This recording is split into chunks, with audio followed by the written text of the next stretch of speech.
নমস্কাৰ, মই নৱজ্যোতি বৰদলৈ এষ্ট্ৰ আছাম জ্যোতিষ চেনেললৈ সকলোকে স্বাগতম জনাইছোঁ। আমি এতিয়া জ্যোতিষ শিক্ষাৰ কাৰণে এটি চেনেল আমি এতিয়া মুকলি কৰিবলৈ আৰম্ভ কৰিছোঁ, যাতে সৰ্বসাধাৰণে জ্যোতিষ শিক্ষা শিকি পেলাই নিজৰ নিজৰ জীৱনত যাতে প্ৰয়োগ কৰি জীৱনটো আগুৱাই নিব পাৰে, আৰু যে জ্যোতিষ শিক্ষাটো যে তিনি উজু একো যে নাইকিয়া, গোটেইখিনি সৰ্বসাধাৰণে শিকিব লগা বস্তু। গতিকে এই চেনেলটোত আপোনালোকক আহ্বান জনালোঁ যাতে প্ৰথমৰ পৰা চিৰিয়াছলি চাই পেলাই আপোনালোকে শিকক, আৰু ভৱিষ্যতে আমাক শিকি পেলাই আপোনালোকৰ কিবা খোকোজা থাকিলে আমাক জনাব, আমি সেইবিলাকৰ ওপৰত ডিছকাছ কৰিম পিছলৈ। এইটো একচুৱেলি BNN নন্দীৰ 1 মিনিট প্ৰেডিকশ্যন হ'ব। ভৱিষ্যতলৈ আপোনালোকে যিকোনো কুস্তি নিজে বনাই 1 মিনিটত প্ৰেডিকশ্যন কৰিব পাৰিব। তাতে কোনো ধৰণৰ আপোনালোকৰ খোকোজা নাথাকিব। আপোনালোকে যদি এই গোটেই এপিছ'ডসমূহ ভালকৈ পূৰা চাই থাকে মিছ নকৰাকৈ, তেনেহ'লে আপুনি আপোনালোকৰ এই জ্যোতিষ শিক্ষা ব্যৱহাৰ কৰি নিজৰ কৰ্মক্ষেত্ৰত আগুৱাই যাব পাৰিব, আৰু বাধা বিঘিনিসমূহ আঁতৰাই আপোনালোকে সফল হ'ব পাৰিব। সেয়ে আপোনালোকলৈ আন্তৰিক স্বাগতম জনাই মই মোৰ শিক্ষা আৰম্ভ কৰিছোঁ। এতিয়া জ্যোতিষ শিক্ষা বুলি ক'লে আমি প্ৰথমতে এখন কুণ্ডলী দেখোঁ, যিখনত আমি দেখিবলৈ পাওঁ বিভিন্ন গ্ৰহ ৰত্ন লেখা থাকে, কিন্তু আমি সেইবোৰ কেনেকৈ বনাই কি কথা নাজানো। আজিকালি বহুত কম্পিউটাৰৰ হৰস্কোপ কুণ্ডলীও আছে। গতিকে হৰস্কোপ যিবোৰ AI এপ আছে, তাতো বনাই পেলাই মানুহে চাই, বিভিন্নজনে বিভিন্ন ধৰণৰ কথা পাতে। কিন্তু এইখিনি নিজে শিকিবলৈ আপোনালোকে যেতিয়া পাৰিব, তেতিয়া আপোনালোকে এইটো তেনেই সহজ বুলি ভাবিব। এতিয়া প্ৰথমতে আহোঁ জ্যোতিষ শিক্ষাৰ কাৰণে আমি এই যে পৃথিৱীখন ঘূৰি আছে, পৃথিৱীৰ চাৰিওফালে ঘূৰি আছে, এই ঘূৰাৰ ওপৰতে বৰ্ণনা কৰি আমাৰ যিবিলাক পুৰণা ঋষিমুনিবিলাকে কৈ গৈছিলে, সেইজনৰ ভিতৰত এজন ঋষি আছিলে, তেখেতৰ নাম আছিলে পৰাশৰ ঋষি।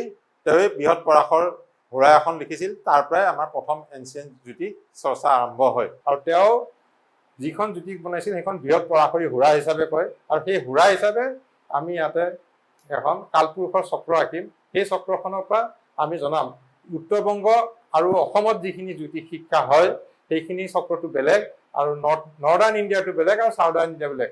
মই আপোনালোকক অসমত আঁকা চক্ৰটো আৰু বেংগলত যিটো ফ'ল' কৰে সেইখিনি আহি আপোনালোকক আৰম্ভ কৰিম, আৰু তাৰপিছত আপোনালোকে মই নৰ্দাৰ্ণ ইণ্ডিয়াত আপোনালোকে যিখন পায় সেইখনো মই আপোনালোকক এতিয়া দেখাম। প্ৰথমতে মই আঁকিছোঁ আমাৰ কালপুৰুষ, মানে ৰাশিবিলাকনো আমাৰ জ্যোতিষত কেনেকৈ থাকে। আমি ইয়াত 12টা এনেকৈ ঘৰ বনাব লাগিব।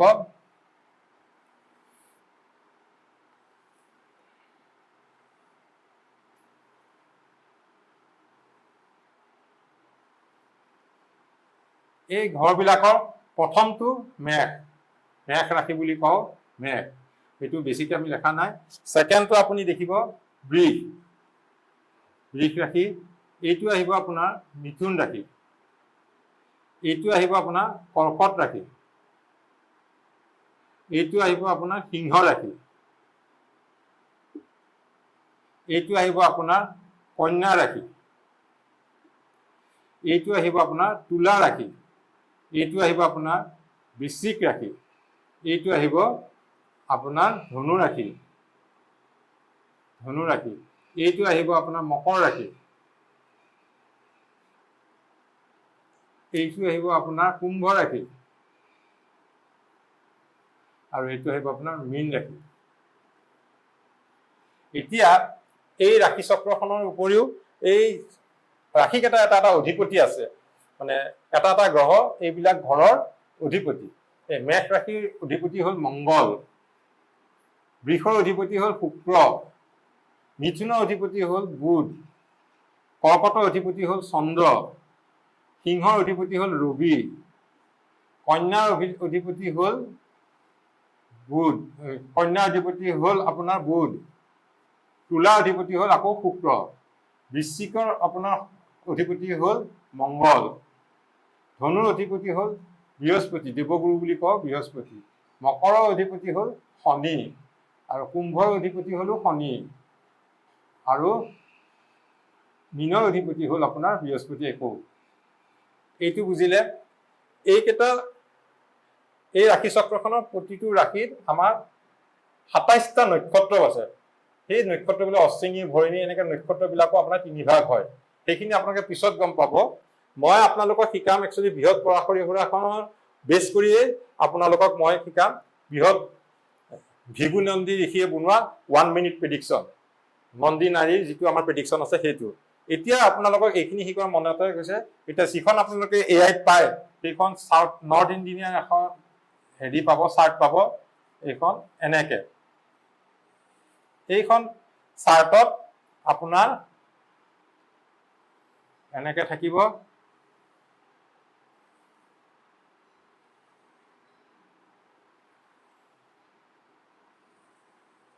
ইয়াত আপোনাৰ তাতে মেঘ ৰাখি দেখিব, একেই মেঘ।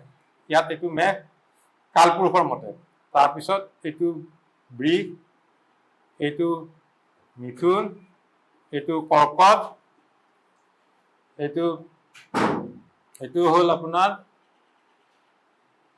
সিংহ, এইটো কন্যা, এইটো তুলা, এইটো বৃশ্চিক, এইটো ধনু, এইটো মকৰ, এইটো কুম্ভ, এইটো নীল। ঠিক একেদৰে এইবিলাকৰ অধিপতি। এইখন আমাৰ বেংগল আৰু অসমত ফ'ল' কৰে, এইখন আমাৰ ফ'ল' কৰে নৰ্দাৰ্ণ ইণ্ডিয়াত, দিল্লী, হাৰিয়ানা এইবিলাকত নৰ্দাৰ্ণ ইণ্ডিয়াত কৰে। এতিয়া আমি এই বস্তুটো যেতিয়া দেখো, আমি যেতিয়া এখন কুণ্ডলী বনাওঁ তেতিয়া আমি এইখিনি সাধাৰণতে লিখি নথওঁ। মেঘ বৃষ ইয়াতে একো নথওঁ। এইটো নম্বৰ হিচাপে থাকে 1, 2, 3, 4, 5, 6, 7, 8, 9, 10, 11, 12। এই বস্তুখিনি এনেকে নাম্বাৰিং কৰা থাকে। এইটো আমি একে কৰি দিওঁ 1, 2, 3, 4, 5, 6, 7, 8, 9, 10, 11, 12। 12টা ৰাখি আমি গম পালো আৰু কেনেকে এইখন চাৰ্ট থাকে তেনেকে গম পালো। এতিয়া আমি উত্তৰ আৰু অসমত যিখিনি প্ৰচলিত কুণ্ডলী বনায় তাৰ ওপৰত আপোনালোকক কওঁ। এটা লগ্ন বুলি ক'লে, এতিয়া লগ্ন বুলি ক'লে কি হয়, পৃথিৱীত 2টা গতি থাকে, এটা আহ্নিক গতি, এটা বাৰ্ষিক গতি। পৃথিৱীখন এনেকে ঘূৰি আছে সূৰ্যৰ চাৰিওফালে আৰু নিজৰ মেৰুদণ্ডটো ঘূৰি আছে। এই যে ঘূৰি থাকোঁতে সূৰ্যৰ পজিশ্যনটো আমাৰ ঠাইৰ পৰা চেঞ্জ হৈ থাকে। সূৰ্যৰ যেতিয়া পজিশ্যনত যেতিয়া আমি বেলেগ বেলেগ ধৰণে দেখি থাকোঁ, সেইকাৰণে তাৰপৰা লগ্ন বুলি কয়। এই লগ্নটো বেছি আমি একো জানিব নালাগে, জাষ্ট আপোনালোকে এখন যদি পঞ্জিকা লয়, এই পঞ্জিকাখনত আপোনালোকে দেখা পাব এটা দৈনিক মাহটোৰ আগত, ছাপ'জ জেঠ মাহ বা বহাগ মাহৰ আগত ডেটখিনি লিখাৰ আগতে দেখা পাব এখন দৈনিক লগ্নাৰম্ভ কাল। দৈনিক লগ্নাৰম্ভ কাল মানে জেঠৰ 1 তাৰিখে ৰাতিপুৱা 6:32 মিথুনত লগ্ন আৰম্ভ হ'ব আৰু সেইটো থাকিব আপোনাৰ 8:50লৈকে। যদি কোনোবা এজন মানুহৰ ৰাতিপুৱা 7টা বজাত জন্ম হ'ল জেঠৰ 1 তাৰিখে, তেনেহ'লে ইয়াত লগ্নাৰম্ভ মতে এইটো হ'ব আপোনাৰ মিথুন লগ্ন। আৰু যে মিথুন লগ্ন হ'ব, এই মিথুন ৰাশিটো য'ত লিখা আছে তাতে আমি লিখিব লাগিব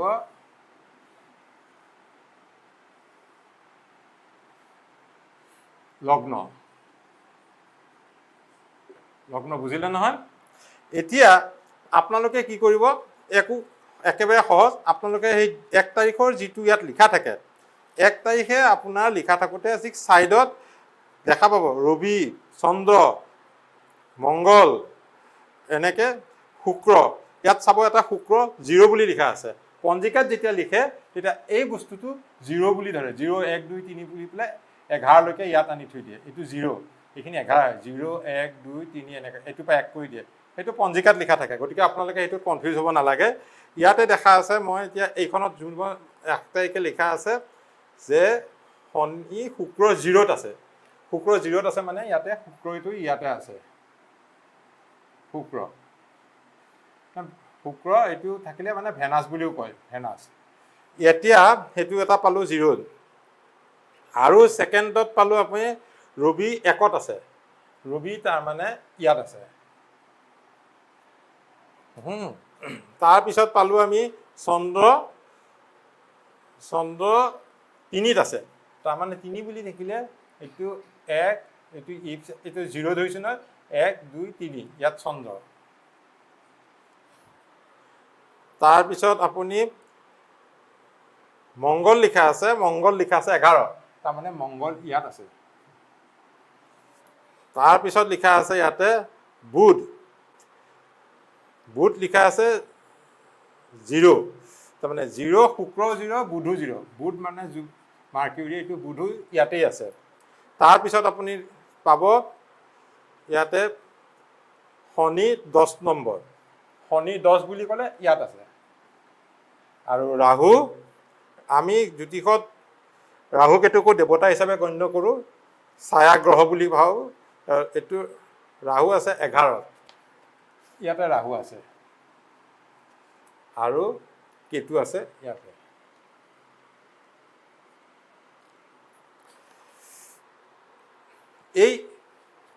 এইখিনি আমি এতিয়া গম পালোঁ এতিয়া এইখিনি যে লিখি পেলাই এইকেইটা বঢ়ালোঁ এই বঢ়োৱাৰ পিছত আমি কি বিচাৰিলোঁ যে চন্দ্ৰটো ফাৰ্ষ্টতে কোনটো নক্ষত্ৰত আছে সেইটো আমি বিচাৰোঁ চন্দ্ৰৰ নক্ষত্ৰটো কি লিখা থাকে ইয়াতে এতিয়া আপোনালোকে লিখা পাব আপুনি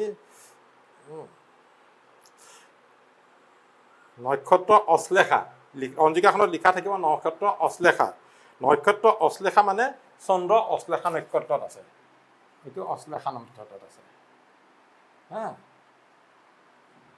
এতিয়া আমি এইখিনি যে বনালোঁ এইখিনি আমি কি কাম কৰিম এতিয়া জ্যোতিষ শাস্ত্ৰত আমি প্ৰতিটো ভাৱৰ পৰা আমি এটা আমাৰ লাইফৰ এটা এপিছড লাইফৰ এটা হেৰি থাকে ঘৰ থাকে এতিয়া য'ত আমাৰ লগ্ন দিয়া আছে এই লগ্নৰ পৰা মানুহটো চাওঁ আমি মই মানে কি কৰোঁ মই মানে মোৰ এটিটিউড কেনেকুৱা হ'ব মোৰ গাটো ভালে থাকিব নাথাকে মোৰ শৰীৰ কেনেকুৱা হ'ব মোৰ গঠন কেনেকুৱা হ'ব মোৰ স্বভাৱ চৰিত্ৰ কেনেকুৱা হ'ব এইটো আমি লগ্নটোৰ পৰা গম পাওঁ এই লগ্ন ৰাশিটোৰ পৰা পাওঁ এতিয়া লগ্নটোক আকৌ আমি এতিয়া 1 নম্বৰ বুলি ধৰিম প্ৰথম ঠাই এতিয়া এইটো দ্বিতীয় স্থান এতিয়া দ্বিতীয় স্থানত আমি বিচাৰিম আমি এই লগ্নটোৰ পৰা মই কৈ গৈছোঁ ইয়াৰ দ্বিতীয় স্থানত চাম আমি ধন আৰু নিজৰ জ্ঞাতি আমাৰ নিজৰ ফেমিলি ধনস্থান বুলি কওঁ এইটো ফেমিলি আৰু এই লগ্নৰ পৰা 1 2 এইটো 3 নম্বৰ আহিব 3 নম্বৰ আহিলে এইটোৰ পৰা আমি ভাতৃস্থান বুলিও কওঁ ভাতৃস্থান শ্বৰ্ট ট্ৰেভেল নিজৰ পৰাক্ৰম নিজৰ শক্তি সামৰ্থ্য পৰাক্ৰম তেনেকুৱা নিজে কেনেকুৱা হ'ব মানুহটো কেনেকুৱা হ'ব এগ্ৰেছিভ হ'বনে পেছিভ হ'ব এইটো আমি ইয়াৰ পৰা গম পাওঁ মানে তেনেকুৱা এটা আৰু বুধ এইটো হ'ল আমাৰ মাতৃৰ বিষয়ে চাওঁ আমাৰ ফেমিলিত মাৰ অৱস্থাটো কেনেকুৱা আৰু ঘৰ যান বাহন এইটো চতুৰ্থৰ পৰা চাওঁ 4 নম্বৰ ঘৰৰ পৰা আমি যান বাহন চাওঁ যান বাহন এইখিনি পৰা চাওঁ এতিয়া এইটো আহিব আপোনাৰ এই লগ্নৰ পৰা যিহেতু ধৰিছোঁ লগ্নৰ পৰা এতিয়া 1 হৈ ধৰিব এইটোত আহিব আমাৰ পঞ্চম 5th হাউচৰ পৰা আমি চাওঁ সন্তান আমাৰ পঢ়া শুনা আমাৰ মনটো কেনেকুৱা ভালনে বেয়া মন এইখিনি চাওঁ 6th হাউচটোৰ পৰা আমি চাওঁ 6ষ্ঠ ঘৰৰ পৰা আমি চাওঁ এতিয়া 6ষ্ঠ ঘৰৰ পৰা আমি যদি চাওঁ ইয়াত ৰোগ চাওঁ শত্ৰু আৰু আমি চাম ইয়াৰ পৰা ৰোগ শত্ৰু আৰু কম্পিটিশ্যনো চাওঁ আজিকালি শত্ৰু থাকিলেও কম্পিটিশ্যনটো ইয়াৰ পৰাই আহে দেই কম্পিটিশ্যনো আমি চাওঁ ঋণ চাওঁ ধাৰ ধুৰ কিমান লাগিব আমাৰ ধাৰো থাকিব পাৰে নেকি ঋণটো ইয়াৰ পৰাই আহে এইটো আহি 6 নম্বৰ স্থান 7 নম্বৰ স্থানটোৰ পৰা আমি চাওঁ আমি বৃহৎ পৰাশৰী হোৱাৰ মতে আমি কৈছোঁ এতিয়া 7 নম্বৰ স্থানটো চাওঁ আমি আমাৰ পাৰ্টনাৰ আমি জীৱনসংগী জায়াস্থান বুলিও কওঁ, তোমাৰ লাইফ পাৰ্টনাৰ, বিজনেছ পাৰ্টনাৰ চব। আৰু 5ৰ লগতে 5 নম্বৰ স্থানৰ পৰা ৰোমাঞ্চো ঠাই, ৰোমাঞ্চটো আকৌ ইয়াৰ পৰা চায়। আৰু আপোনাৰ 7মৰ পৰা আপোনাৰ লাইফ পাৰ্টনাৰ, আপোনাৰ ৱাইফৰ বিষয়ে চায়, ঘৈণীয়েক, আপোনাৰ পত্নী কেনেকুৱা পায়, এইটো আমি পত্নী স্থান বুলিও কওঁ, পত্নী স্থান। এই বস্তুটো হ'ল 8 নম্বৰ স্থান, আমাৰ ইয়াৰ পৰা চাইলে আমি 8 নম্বৰ। এই 8 নম্বৰত আমি পাম আয়ুস স্থান। আয়ুস, মানুহটোৰ আয়ুস কেনেকুৱা হ'ব, আমাৰ আয়ুস কেনেকুৱা হ'ব। আৰু আয়ুস স্থান চাওঁ, ফ'ৰ ফাদাৰ্ছ চাওঁ, অকাল চাওঁ, নৱমৰ পৰা যেতিয়া আমি চাম, এইটো 8 পালোঁ, এইটো নৱম যেতিয়া পাম, নৱমত এইটো ভাগ্য, ধৰ্ম, পিতৃ, এই গোটেইখিনি আমি চাওঁ, এইখিনি চাওঁ।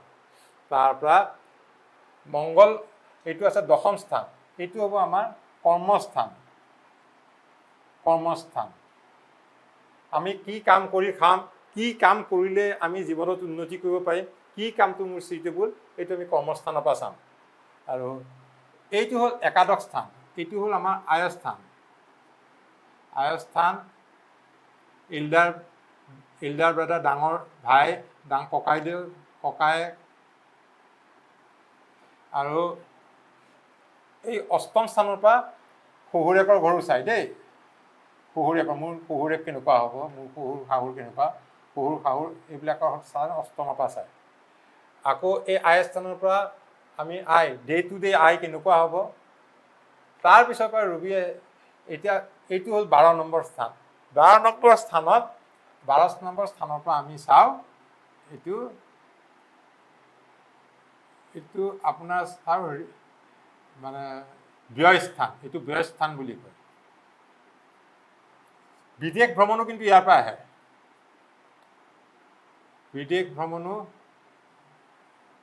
আহে, এই ব্যয় স্থান। আমি যদি 1 টকা খৰচ কৰোঁ, এইটো স্থানৰ পৰা আমি 50 পইচাও খৰচ দেখুৱাব পাৰে, 2 টকাও খৰচ দেখুৱাব পাৰে। এইটো স্থানো বহুত মানে আমাৰ ইম্পৰ্টেণ্ট স্থান। এইখিনি হ'ল আমি চাওঁ, এইখিনি বস্তু আমি বৃহৎ পৰাশৰী ঘোৰাত আমি চাওঁ। এইখিনিৰ পিছত এতিয়া মই যদি আপোনালোকে দেখুৱালোঁ, আপুনি আপোনালোকে এইটো মনত ৰাখি থাকক। ৰখাৰ পিছত আমি এতিয়া ক'ম গ্ৰহবিলাকৰ ওপৰত কিছুমান কাৰক গ্ৰহ আছে। এই যে কাৰক গ্ৰহ হয়, এই কাৰক গ্ৰহখিনি কি, আমি সেইখন কুণ্ডলীত চাম।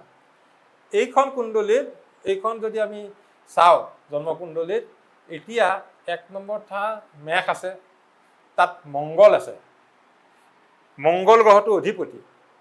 কিন্তু মংগলৰ পৰা আমি কি চাওঁ, বৃহস্পতিৰ পৰা কি চাওঁ, এই গোটেইখিনিও আমি বেলেগ ধৰণে চাওঁ। এতিয়া আপোনালোকে নিজৰ কুণ্ডলীখন পঞ্জিকা চাই পেলাই বনাব শিকিলে। এতিয়া কুণ্ডলীখন বনালেই নহ'ব, এতিয়া গ্ৰহবিলাকেনো কেনেকৈ গতি কৰে, প্ৰতিটো গ্ৰহৰ কাৰকত্ব কি, আৰু প্ৰতিটো গ্ৰহৰ ইটো সিটোত মিত্ৰতা আছে নাই, তেওঁলোকৰ কিছুমান উচ্চ স্থান আছে, নিচ স্থান আছে, তেওঁলোকে ক'ৰবাত ভালকৈ আপোনালোকক ৰিজাল্ট দিব, ক'ৰবাত বেয়াকৈ দিব। এইবিলাক যেতিয়া ঘূৰিব, এইবিলাক মই আপোনালোকক 2য় খণ্ড ভিডিঅ'ত ভালকৈ বুজাম। গতিকে আজি আপোনালোকে ঘৰত প্ৰেক্টিছ কৰক এখন কুণ্ডলী বনোৱাৰ। আৰু কুণ্ডলী বনোৱাৰ কাৰণে মই আপোনালোকক এতিয়া এই পঞ্জিকাখনৰ পেজটো এটা দেখাই দিম, আপোনালোকে সেই পেজকেইটা চাব আৰু কৰিব। আৰু যদি আপোনালোকে ভিডিঅ'টো ভাল পায়, তেনেহ'লে লাইক কৰিব, শ্বেয়াৰ কৰিব আৰু কমেণ্টত কমেণ্ট দিব। আৰু আপোনালোকৰ কিবা প্ৰব্লেম থাকিলে আমাক পিছত দিব, সেইবিলাক আমি পিছৰ পৰৱৰ্তী ক্লাছসমূহত ডিছকাছ কৰিম। ধন্যবাদ।